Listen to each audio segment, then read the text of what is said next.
Welcome to Radiant Roots. I'm your host, Melissa, where we dig deep, grow strong, and explore the interconnected stories that make up the vibrant tapestry of our lives. Every week, we're going to dig deeper into a new episode where we discuss a multitude of different things. We will also have special guests to come on and explore their talents, their unique gifts, and how they are helping unite and connect the community throughout the world. Welcome to Radiant Roots. Hey loves, welcome back to another episode of Radiant Roots. So today's topic, or at least today's title, is called Our Purpose, the Lie We Tell Ourselves. And you may be wondering, like, our purpose? Well, is this like the movie Soul, Melissa? Like, what exactly is it that we're talking about? And if you have seen the movie Soul, then you definitely are on the right track because we're going to be discussing how finding one's quote unquote purpose isn't always exactly what God has for us. Instead, we should be exploring the contrasts between how the world wants your purpose to be versus how God truly wants our purposes to be like. And so my question for you today is, what does serving in your purpose look like for you? And so when I came up with that question, I come up with these questions before every episode. And so I myself have a lot of time to think about these questions, but I don't answer them before a recording. And I pondered on the question. I was like, that's a good question. But nothing more than that. And now realizing, like, what does serving in my purpose look like for me? It looks like what I'm doing now. I mentioned to you guys in the first episode of the second season that I ran away from my purpose because I didn't I didn't think I was ready for it. And granted, perhaps I wasn't, I'm not sure. But what I did do is think that I was not qualified for it. And that was a lie, right? Even if it was one of those moments where, you could maybe feel like you skipped a couple of steps or maybe it's all coming too easy, oh, this is easy. I didn't have to work hard for anything, right? You might believe like, oh, well, then maybe this is wrong. Like good things don't come easily. Why is all of this support and love and community and just all of this? Why is this coming so easily? Like why? And when you're kind of dumb, you tend to really like stop yourself. Because that's what dumb people do. No offense to any of my other fellow dumb peoples out there. Hi, my name is Melissa. I can act dumb from time to time. Acting dumb. I'm not dumb. Okay? Two different things. Okay? You can act a fool, but I ain't a fool. Two different things. And so I had to realize that like I've always served in my purpose. I've had people try to get me to serve in my purpose, but I fought them because that's not who I am. You trying to make me into becoming like you. You want me to be like this, and I don't want to be like that. Oh gosh. but this is also my message to parents. This is exactly why, and this is as I watch Modern Family. I've never watched the sitcom, so very exciting, and I love it. I'm on season 2 already. But this is my message to parents and those who watch Modern Family or love the Gilmore Girls or shows of that nature. Just because you didn't accomplish certain things, maybe you got pregnant right out of high school or during high school, or maybe you had to drop out because you had to help your family, so you had to get a full-time job, or maybe you went to college but you didn't do the major that you really wanted to do. You became a doctor when you knew you wanted to become an artist, or you took up farming when you really want to do lawyering or whatever. When we don't have the chance to live our lives, oftentimes, more than often, we have children under the guise that, oh, I created you, so you're supposed to do what I want. Wrong. There's this misconception, especially in like the holistic spiritual world, that we created our children. Now I love my daughter, and I love the fact that I was there to help in the process of her creation. But let's be honest, all you did was have sex. You did nothing to create anyone. You didn't go into a lab. You didn't split cells. You didn't form a lung or a heart or a brain. Because if that's the case, show me how you did it. Show me. Show me how you do those things. You didn't. All you did was fuck. You took some penis raw and that was it. Or you had IVF, or you had a surrogate, or you adopted, or you fostered. Either way, you didn't create jack shit, let's be honest. And I've been doing good with the cursing. But that whole idea, come on now. Now we're really trying to be gods and goddesses, and we're pushing it, okay? We're eternal beings. Not taken from that. We do stem from greatness. We are greatness too. But we don't create things. Okay? We have not created a plant, not a sun, not a bird, not a thing. So, yeah, we can't create humans. Can we aid in the process of their creation? Of course. Of course. That's exactly what a womb is for. But it's not the creator. So, with that being said, now that I've gotten that out there, there's a lot of parents that try to recreate the life that they did not have. And so when you're already under the false guise that you can create things, and thus you're trying to recreate things, you give your children a fucked up life. Okay? Your kids don't want to do the things that you did not have the chance to do, honey. It's unfortunate that you didn't have the chance to do them, but you can't force someone else to do them. Now, there is a complete difference between wanting to give your kids a better life and wanting to give your kids the life you never had. Two different things. Once again, you can be dumb, and then you can act dumb. That is being dumb, not acting dumb, okay? Difference. Remember, I said I was acting dumb. I'm not dumb. That would be me being dumb. And this is not to offend anyone. And if I am, maybe we should look in a little deeper. Just being honest. Because why would you want your kids to be a mini you? That's very creepy. Our kids are here to create, and they're here for creation. Our kids are here to create a balance that we are missing when we become adults in a Western world or society, right? We become adults after living for 18 years, being told for 13 of those years we have to go to school and we have to focus on school. We can't have friends, we can't talk, we can't go out, we can't do this, we can't do that because we got to focus on school. And then you get out of school and you still don't have the chance to do those things that you missed out on when you were a kid, huh? You can't go out, you can't do this, you can't do that because what? You have to focus on work. When do we have a chance to be kids if we are throwing our kids into being adults so quickly, right? And so you start to wonder, mind you, I've already passed the question. So we're getting into our topic now, because now we're starting to wonder, okay, as adults, right? And this is probably before you had kids, hopefully. What is my point? Like, what's my purpose in life, right? I was in school from most people 3 until 18 or 19 for some people.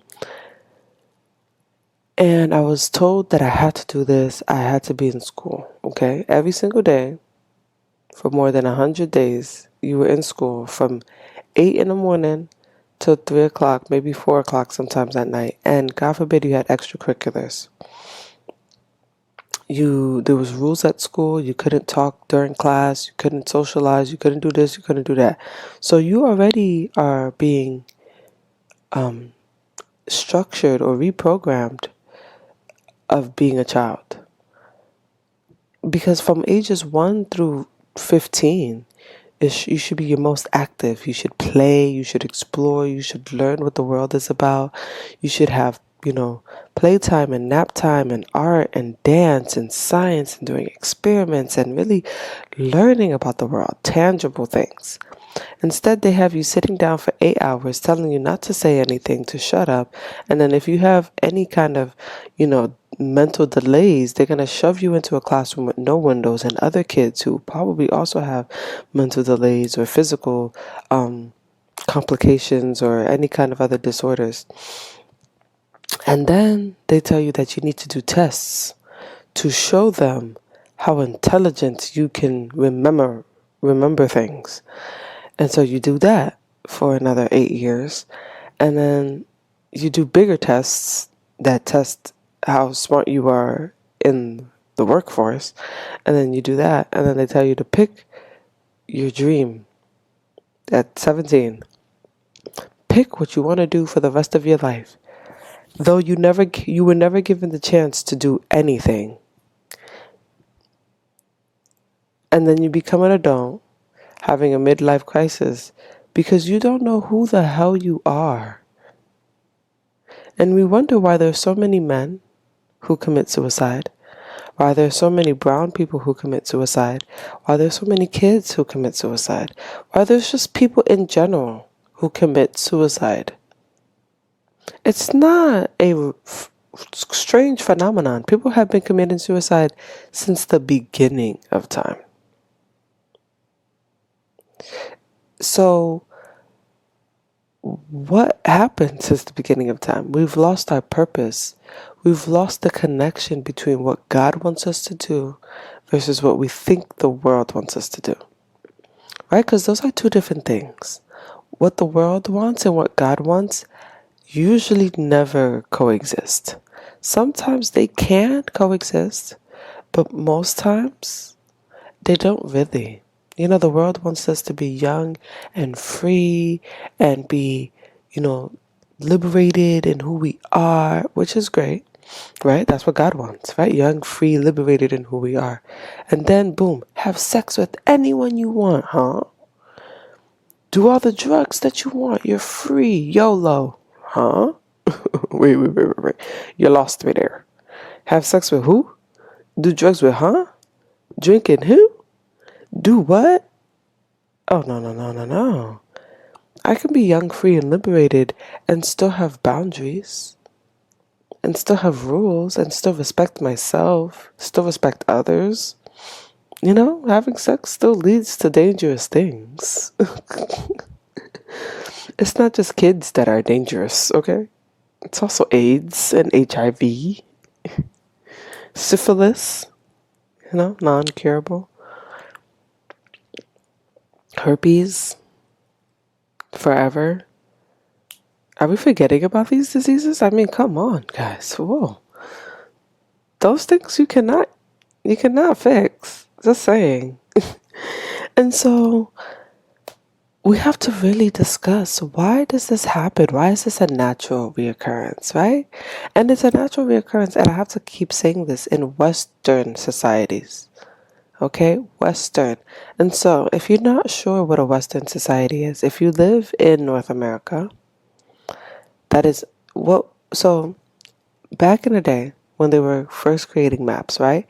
Outside of Africa, because we know Africa and South America and Asia, they already had maps. They already knew of the world, but they didn't care for the world, right? Because they had everything they needed. They weren't selfish, crazy, colonialist, murderous savages, right? Okay.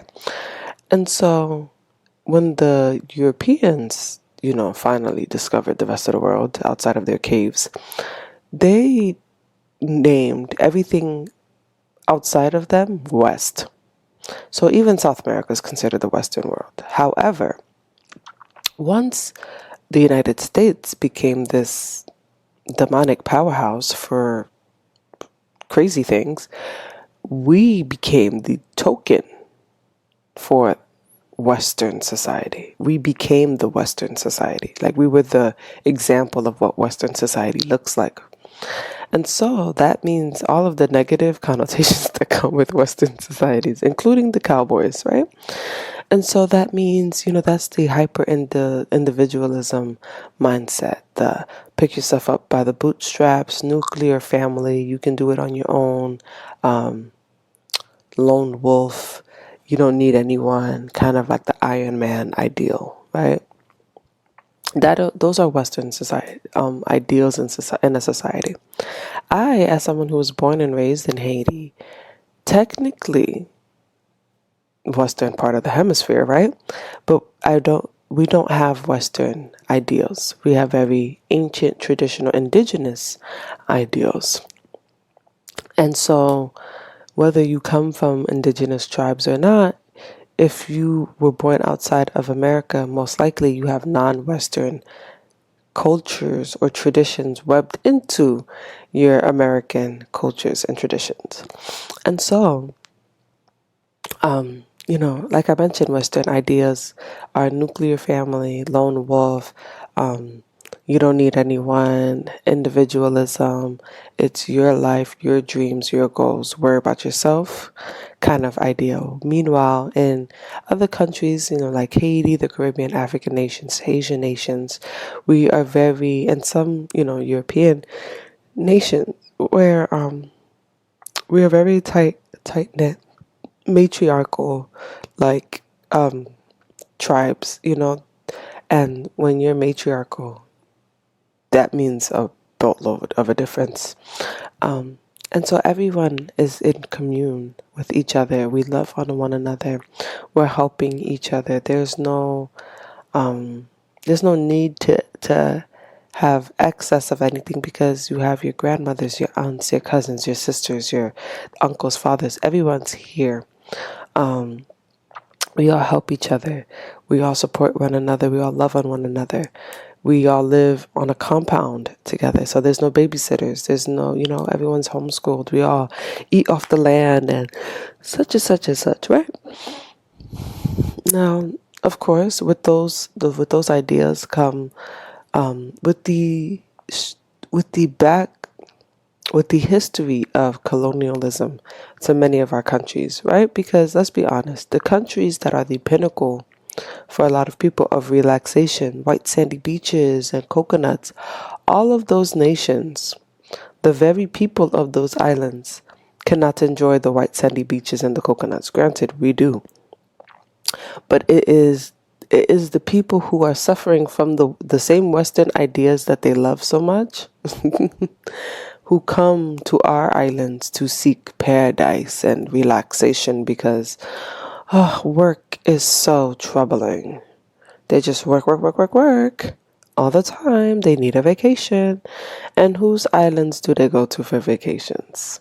Whose nations and countries are they visiting to get in touch with nature and their roots, right? And so you guys can see the pattern that's going on here, of course. They take the very thing that they love us for, but then hate us because we have easy access to it and it's natural for us. And then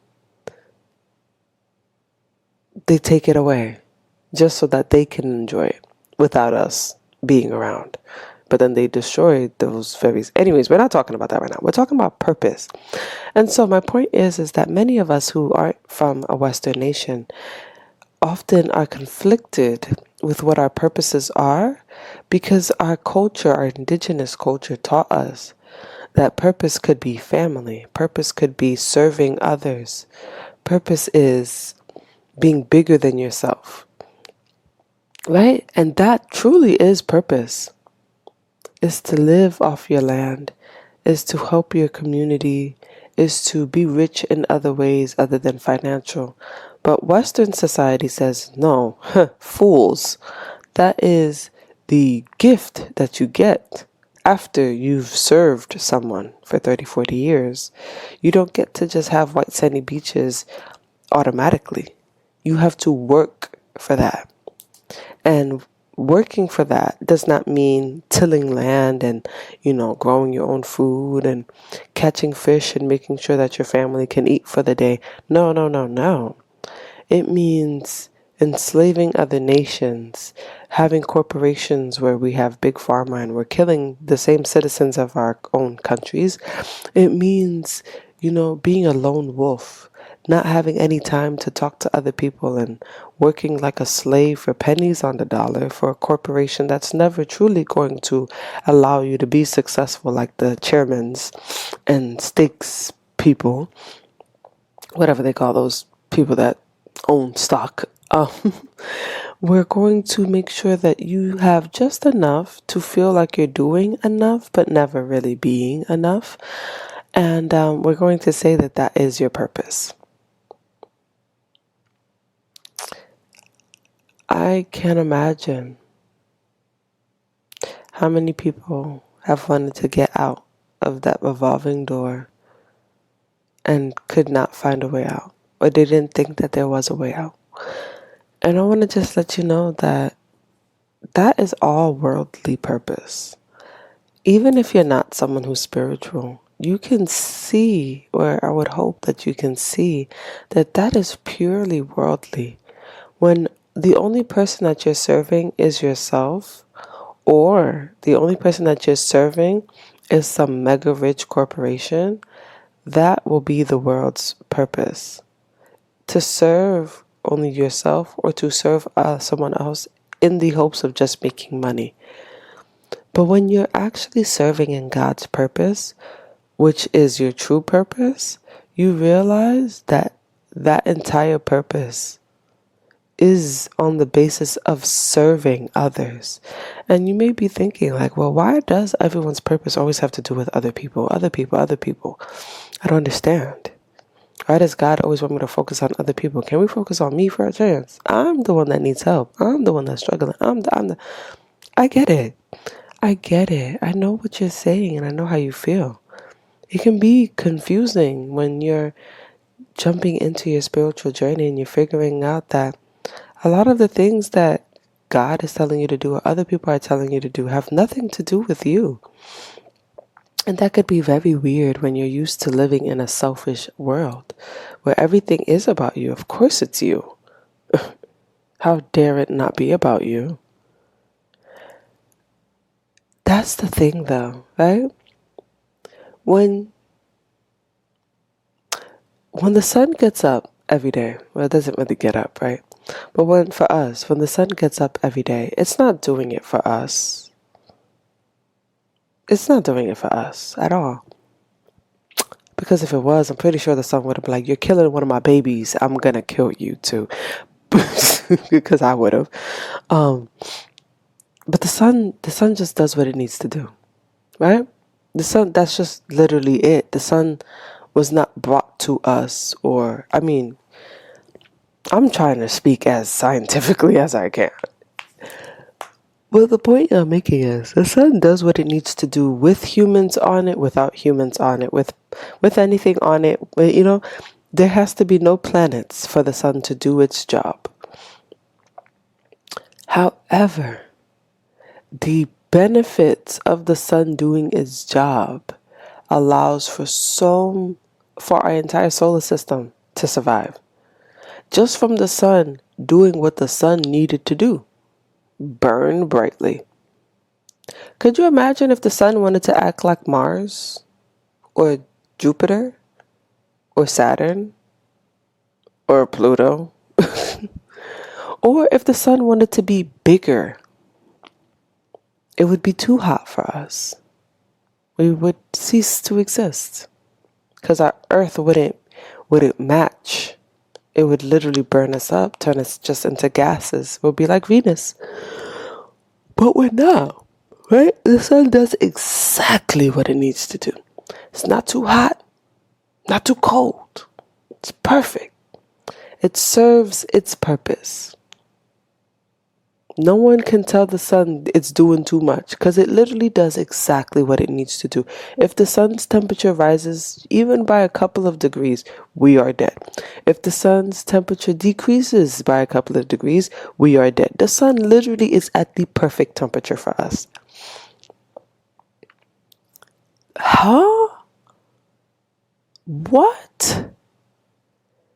So you mean to tell me, if me as Melissa, I listen to no one, not my mom, not my dad, who never taught me anything anyways, but not anyone who didn't have a chance to do what they wanted to do and now want me to do what they want me to do. I listen to my voice inside of me that every time I write, it screams in joy because this is lovely. Writing is a kind of freedom I could only wish could exist for me. Every time I dance, my body just feels like it's the ocean and it's moving freely with the world, and I'm just shifting and shaking and moving, and I just feel like I can run 1,000,000 miles around the sun. Every time I talk to people, my heart just feels like it wants to explode. I'm in love every single day, serving in my purpose.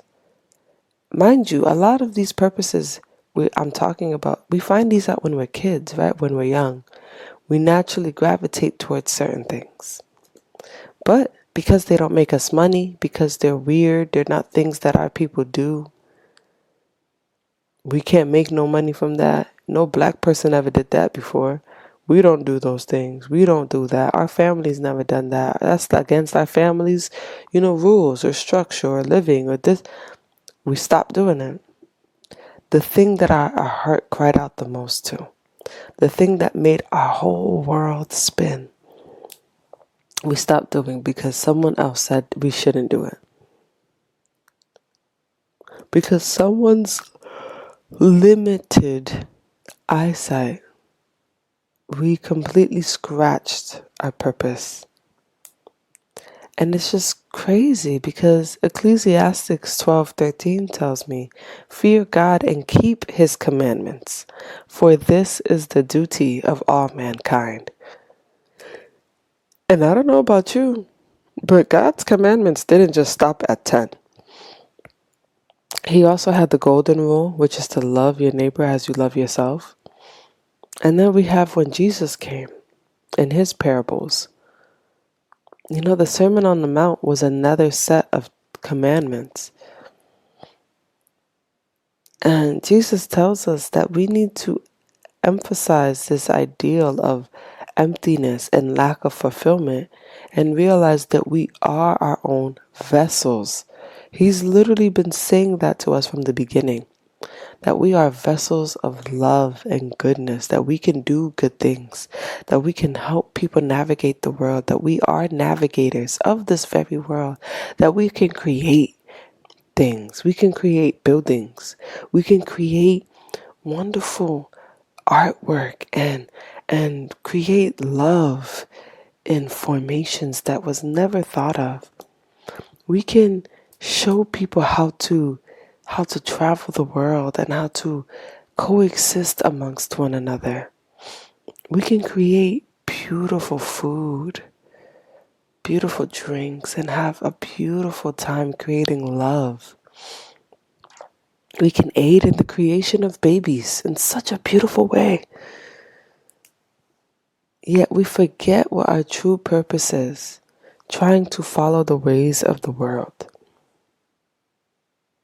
And we have to ask ourselves, are the things that I'm doing, are they what Jesus would have done, or are they things that Jesus would have been against? And like I said, if you're not a spiritual person, just think about it. Are the things that I'm doing natural to the world, or are they unnatural to the world? If the things that you do are unnatural to the world, and I mean all aspects of the world, right? Because I don't just look at, okay, so what have humans been doing? We are not the only things on this planet. And so if we're not the only things on this planet, I have to look at what other things do. What do animals do? How do animals communicate and behave? okay, animals typically run in groups. Some may not run in groups all the time. Some may have been in groups at first and then became alone, but then they found a group later on, or however it went. Some may need to be isolated on purpose because of humans. We spread out their breed too far that they can't communicate with others, or we've tainted their water and their food supply so much that they've lost the ability to communicate with other people, right? Or other people, they're other species. And so we have this idea of, okay, animals typically help each other. They love on one another. They serve more than just one purpose, like bees, for example, ants, even cats. It's more than just one purpose. It's not just me. When a lioness goes out to target a prey, it's not just for her. It's for her entire pride. Children, other lioness, and the lion. She's killing for her family. She's not killing just for her, right? And it's not just her singular family. It's her family and others' family. When bees collect or are making honey, or they're producing and they're finding nectar, they're very structured. Everyone has a purpose. Everyone has a job. And it's not just for you to find your one singular purpose and, declare you don't want to be a honeybee anymore. You want to be a different bee now. It's all to serve the greater purpose of each other, right? We live in a society that makes us think that, okay, well, your whole family was teachers. You shouldn't want to be a teacher. You shouldn't want to be this. You shouldn't. And granted, there's two sides to this, right? There's my whole family came from doctors, and so they're going to force me to become a doctor as well. And I can't really follow my dream of being a florist or an artist, or maybe I don't want to be a medical doctor. I want to be a dentist, or I want to be a eye doctor or something. And so, it's about listening and aligning yourself with what God's purpose is for us, and seeing how does that not only serve me, but how does that serve him, right? Because God is not a selfish God. The things that serve him is not for his gratification. It's for the whole world's benefit, right? Because when we serve him, we do good unto him.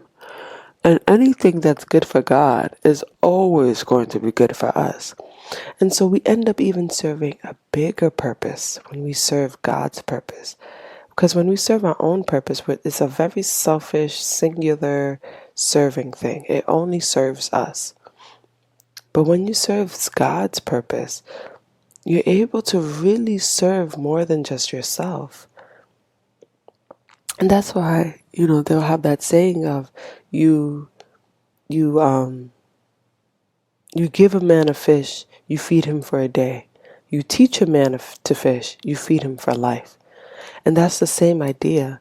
You have a purpose that's only for you. You're only eating for yourself. You've only made food for yourself. But you seek a purpose that's for everyone, or that's for God. Not for everyone. That's for God. You end up building a buffet.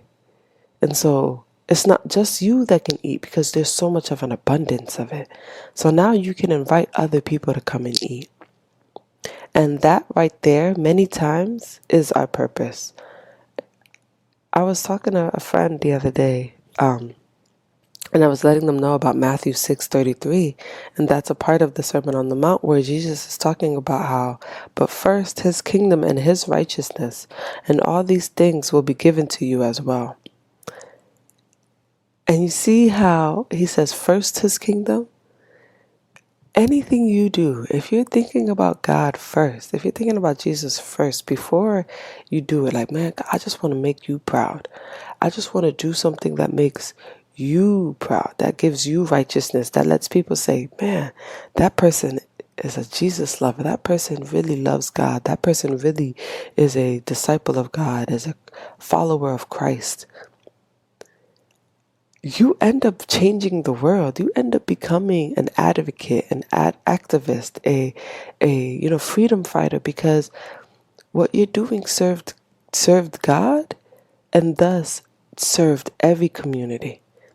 When I was young, I used to have a um a little girls group. It was, I was always at the library. I volunteered there because I didn't like going to school. So I cut school to go to the library. And I realized that a lot of the kids in my neighborhood were kind of doing the same thing. And so, I went through some things, and I was hearing that they were also on the path of going through some things. And I knew that their parents were like my parents. They didn't talk. And they definitely weren't going to talk about things that they felt like we should have no business knowing about. And so I spoke to them. And I didn't understand what I was doing. I was their age. No one had the chance to talk to me. So I didn't, grow into this kind of wisdom. But I knew that I wanted to be what I didn't care. I never had a mentor. I never had someone just say, hey, stop doing that. Don't do that. That's not the path you want to go down. That's not the kind of reputation you want to have. That's not the kind of... No one said that to me. It was all just, don't do it. Why? Did you do it? Like, what happens? Like, can someone give me some tea? Like, can I get some more clues in this? And so, talking to them, and, it became a thing. Like, I became a community leader. I got awarded for being the youngest, for being the community leader for that year, and showing outstanding, programs and community outreach services for our community, especially for teens and young adults. And, throughout life, and just when I came back to recording my podcast, I had realized, like, wow, I had always served in my purpose. I had always served in my purpose, and I was fighting from that. I was telling people, I don't want to be a teacher. I don't want to be an educator. I don't want to write. I don't want to be an author. I want to be a business person. I want to make money. I want to be a CMO, chief marketing officer. I want to show people how to make money and do this and do that. I could talk my way into the board meetings and da da da da da. Not realizing that purpose was only going to serve me. And that's it. I probably wasn't going to be able to see my family. Probably wasn't going to have enough time for other people. Because work. Climbing that corporate ladder. I got to serve other people. Selfish. I would not have the opportunity to do what I'm doing now. To talk to an audience. Commune with other people worldwide. Have my videos reach over 10 million people. Like, I could have never imagined that people would be listening to a little Haitian immigrant girl who grew up in Queens talking about how we need to do better for our children and we need to show them better because we know what it was like for someone to not listen to us, for someone to diminish our light and tell us that we aren't good enough to do something, so we need to do something else. We know how that feels. So why would we go out and do that to another young child or another person, whether they're young or not? And so we need to understand, how do we align our lives with God's purpose? What does that look like for us? That could be through prayer. That could be through Bible study. Really looking at what God says we need to do. That could be through helping our community. And helping your community could be anything. It could be helping family members out. Maybe your mom has been asking you to help her figure out how to do Facebook. And yeah, you taught her how to do it 20 times, but it's how you've been teaching her. It's rushing and being mean and condescending and making jokes. And maybe that's not how God wanted you to serve her or serve other people. He wanted you to serve it out of a place of love and kindness and of, I can help you. There's sometimes in life, God will throw us the same lesson over and over again because we refuse to listen. There's some people who are 80 finally learning their lesson that they had been thrown at 15. You don't want to be that person that has to learn their lesson later in life because you were too stubborn to understand what God was saying. Or you don't want to be 60 and finally realizing like, oh, I should have never cared what other people thought about me. I should have just did what I wanted to do because that made me happy. We don't have to wait until we're in our 60s, 70s, 80s for us to finally realize the wisdom that God has always implanted in us when we were children. We should want to love ourselves, love one another's, and help other people regardless. And so, how can we reflect on that understanding of our purpose? Because when you grow up in a time or in an environment where other people make you doubt yourself from such a young age, how do I do this as an adult? I don't know. I don't know if what is being told inside of my head is a good thing or a bad thing. I don't know if I should really make that move or if I shouldn't. I don't know if these are nerves or if this is me feeling confident. I don't know if these are butterflies of goodness or butterflies of doom.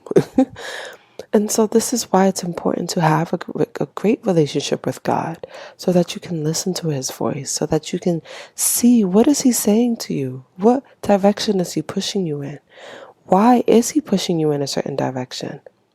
And then on top of that, God put us in families for a reason. Let's be honest. God could have just dropped us all off as babies or as, preteens and said, okay, you guys got it. Let's, make it work from here on out. But he made us babies so that we can have other people to learn from. And granted, some of our families are shit. My whole dad's side of the family, minus a few people, literally a few. After that, everybody else, pieces of shit. But what it taught me is to forgive others, to realize that just because we are family through blood, through conception and blood, or even through marriage, does not mean that you are my only family. Family is through connection.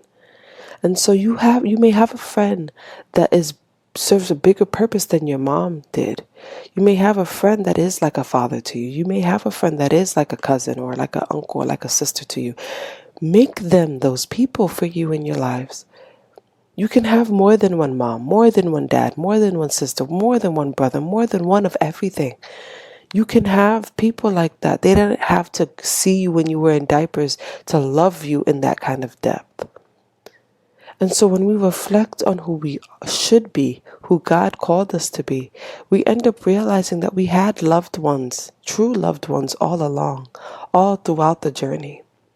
And we need to consider why redirecting our focus will help us begin to help others, begin to really change the way of the world, right? Because it's 2024 and we're still going through the same thing that people went through in 2004, that they went through in 1994 and 1964, 1904 and 1804 and 1704 and 1604. I mean, in 1804, my country, Haiti, had just gained their independence from France. It's 2024 and there's countries to this day trying to gain their independence. That is insane. 200 years has gone by. And there's still people fighting colonialism and imperialism to this day. There are children being enslaved for cobalt and items to make iPhones and Apple products. That was happening in 1600s.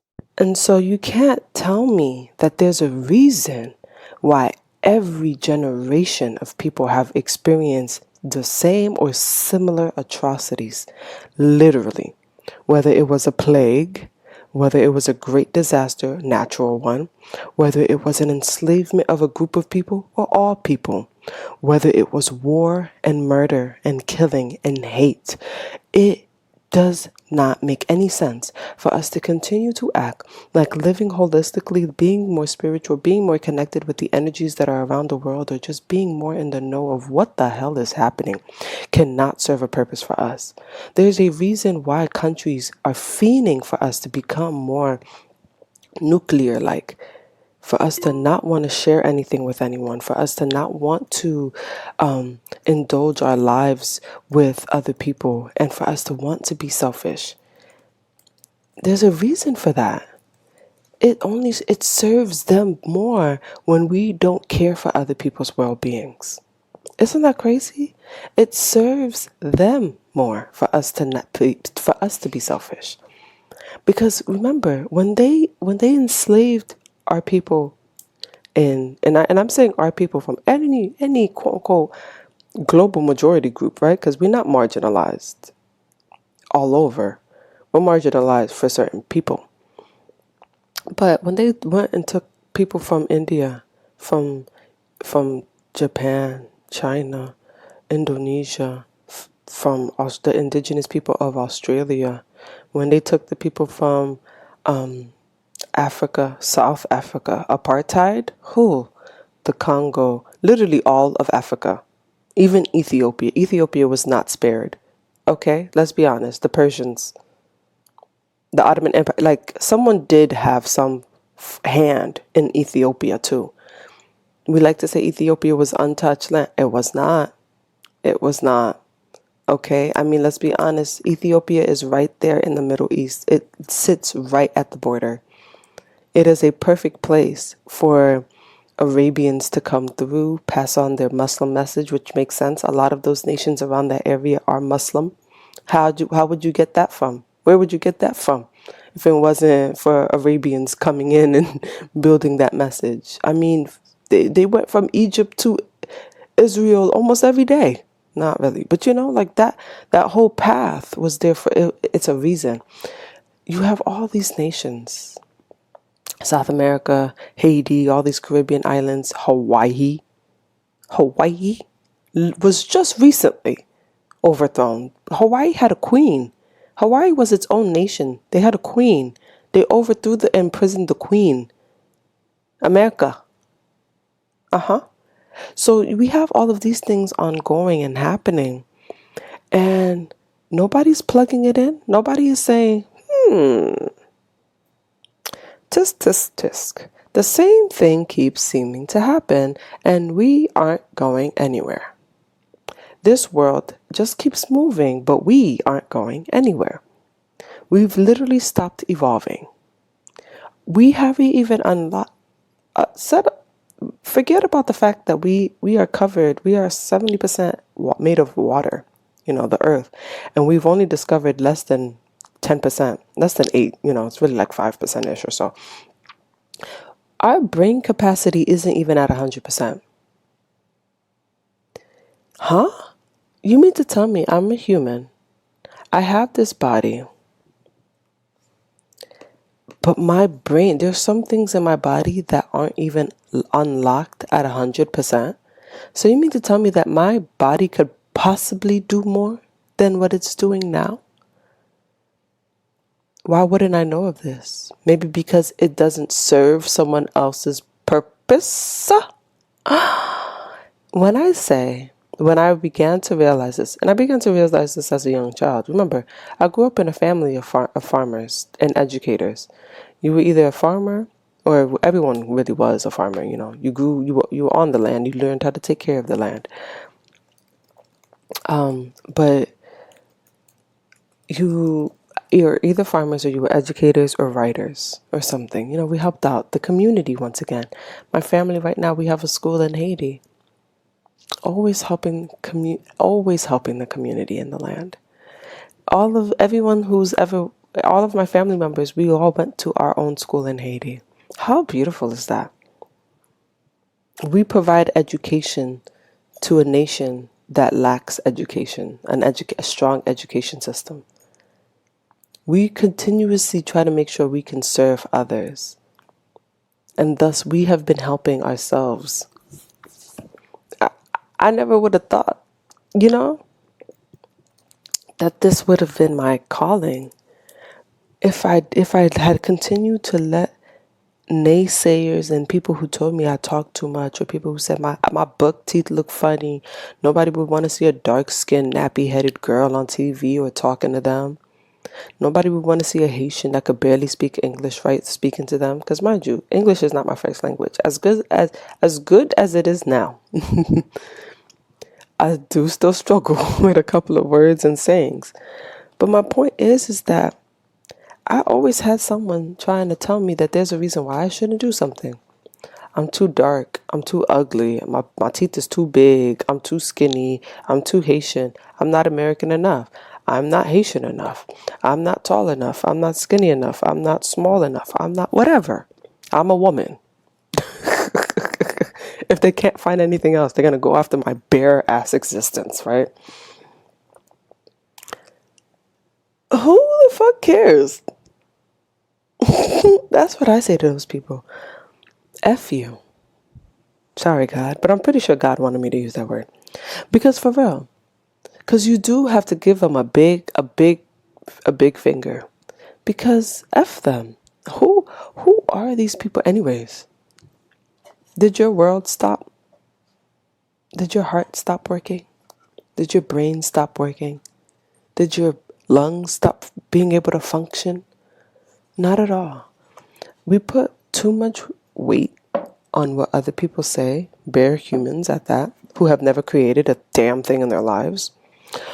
We put so much weight on bare humans, not realizing that everyone is literally dealing with the same exact thing. And we have to always look at our Bible for some answers. Not some answers, for answers. Because granted, our Bible is a living test document. A lot of people don't like to say it like that, but it is. Our Bible moves with the time that it's in. Right? Because if I'm talking and I'm writing a diary, I'm going to write about my now. I'm not going to talk about 30 years ago. I wasn't born 30 years ago. I'm going to talk about right now. And so, though I may talk about right now, the message can still resonate whether you are born 30 years after me or 130 years after me. If we're still doing the same messed up shit, the message will still resonate. Be yourself. Stay true to who you are. The message will still resonate.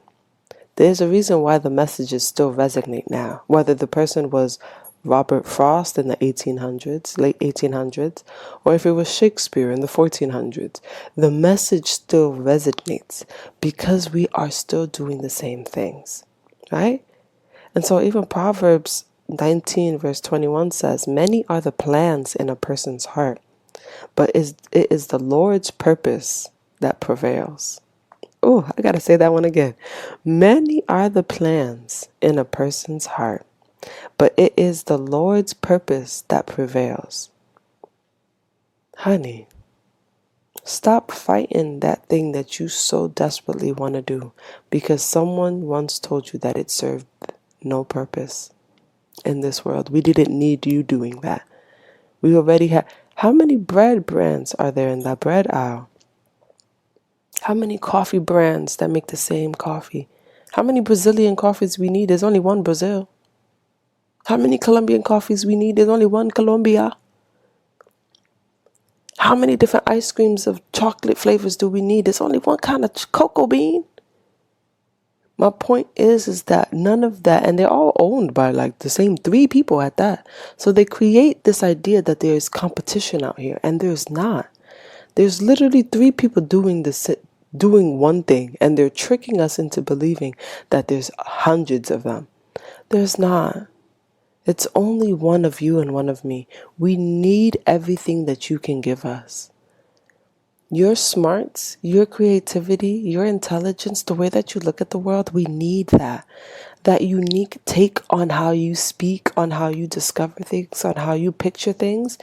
God created you just like that for a reason. It didn't matter if you were gay, blind, half deaf, mute, you don't like to talk to people, you get nervous when that don't matter. Those are just things that other people told you. You can still have a purpose in the world, even if the world has told you you don't have one. Because every human has a reason. And the thing is a lot of times we think our reason is supposed to serve us first. And that's where we get it wrong. Many times our reason serves others first sometimes we never even get served in the process, Right? There's some people, let's say like Harriet Tubman, for example. Let's just say Harriet Tubman herself never was able to be free. Let's just say. That would mean that she freed hundreds of enslaved people, but her herself was never able to free. She was never able to free herself. That's possible. That's very possible. For you to work so hard to give your family a better life, but they were the only ones to see the fruits of you working hard. They were the only ones to see this better life that you so dreamed of. That happens to a lot of us. Many of us are living our ancestors' wildest dreams. As a Haitian woman, as a brown woman living in America, I'm a stay-at-home mom. It was illegal until the 1950s for brown women to stay at home. Illegal. We were legally deemed to work for other people. And so when people talk about the white feminist movement, that's what they're talking about. Because when white feminism wanted to work, we were begging to stop working because we have always worked. When white feminists were asking for freedom and equality, we were never seen as equal anyways. So who are we trying to be equal to? Remember, sometimes the purpose that you think you're fighting for does not even help others. I'm pretty sure maybe, I don't know what Susan B. Anthony was thinking of, but what I do know is that she saw a bunch of brown women fighting for something and she thought that that was her chance to fight for something too. And our fights weren't the same. Let's just be honest. Our fights weren't the same. Susan B. Anthony wasn't at our marches. She wasn't rallying up for our people. I'm pretty sure she was a daughters of the founding fathers or of the Confederate or whatever they call themselves, daughters of the independent state, whatever those daughters are, whoever the hell they are too. But my point is that a lot of times we're fighting the very thing that God has implanted in us in our lives from the beginning. And I have to say this, as parents, I'm speaking to you guys. If you are in charge of children, whether you are a caretaker, a parent, a teacher, an educator, an auntie, whatever, you have to be sure that you are not dimming the light of your child's purpose by being ignorant, by being hateful because you didn't have the chance to do the things that your child can do now. Let it go. You're an adult. You have the ability to do those things. Your child does not. Allow your child to be children. Because when that time is up for them, it's up. They won't have the excuse that they're kids and they don't know any better. Because now the world would expect them to know better.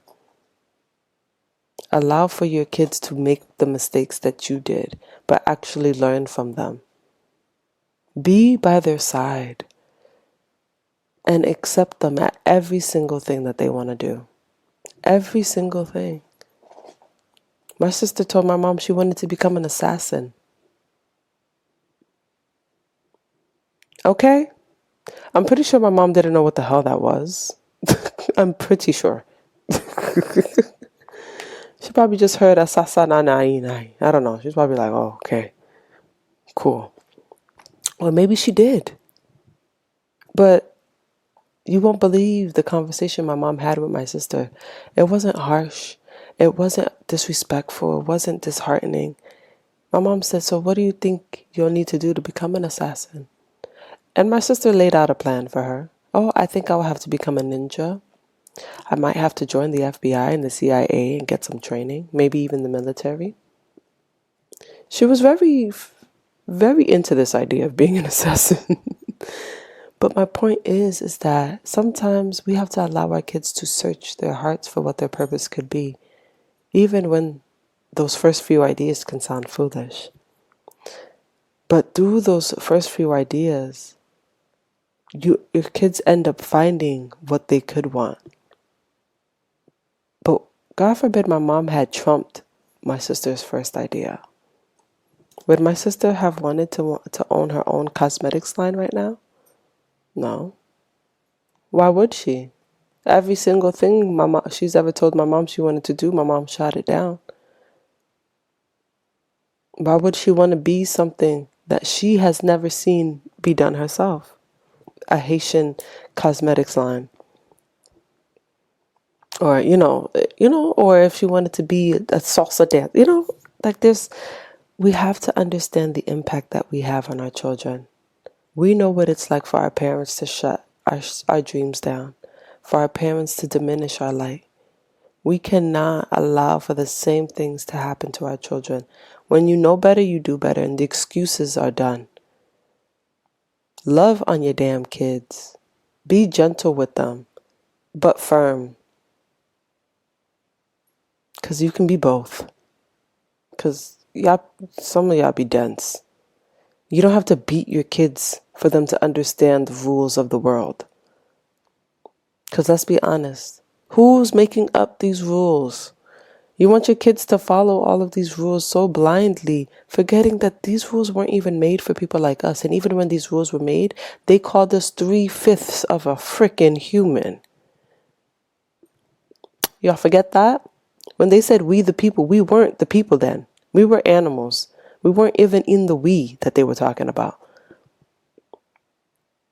So let your kids be free.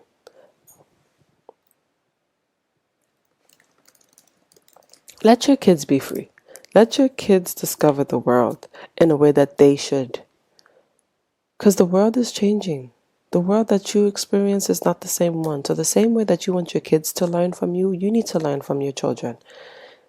Our children are here to teach us something, whether it's to slow down, whether it's to look up, look around, look inside, whether it's to have more control, have more happiness, have more freedom, be more relaxed, whatever it is. But we need to do better in listening to our kids.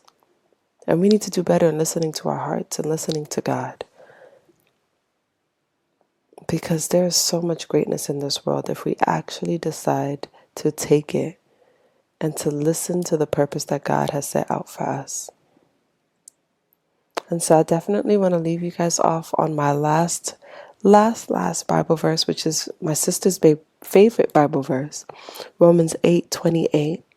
And we know that in all things God works for the good of those who love him and who have been called according to his purpose. I pray that you all have such a beautiful rest of your day, wherever you are in this world, and that you heard today's message and today's episode and understand that your purpose is more than just serving you. It's to serve others as well.